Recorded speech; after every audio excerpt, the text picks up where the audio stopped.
মুসা নবীর এই কথা শোনার সঙ্গে সঙ্গে আল্লাহ নবী আবার কিন্তু আল্লাহ পাকের কাছে যায় বলতেছে, ও রব্বুল আলামিন, আমার উম্মত বড়ই দুর্বল, আমার উম্মত বড়ই দুর্বল, আমার উম্মত 50 ওয়াক্ত নামাজ আদায় করতে পারবে না।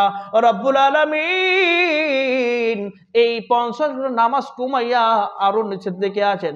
আল্লাহ পাক বললেন, যা তোমাকে 45 ওয়াক্ত নামাজ দিলাম। ওই 45 ওয়াক্ত নামাজ নিয়ে যখন আবার চলে আসতেছে ওই ষষ্ঠ আসমানে, আবারও মুসার সঙ্গে দেখা হয়ে গেছে। বলে, নবীজি 50 ওয়াক্ত কয় ওয়াক্ত কমাইছে? ডাক দিয়ে বলতেছে, 50 ওয়াক্ত তো দিছিল, যাওয়ার পর 5 ওয়াক্ত কমাইয়া 45 ওয়াক্ত দিছে। মুসা নবী বলতেছে, নবীজি এতেও হবে, আপনার উম্মত পারবে না, আপনার উম্মত পারবে না।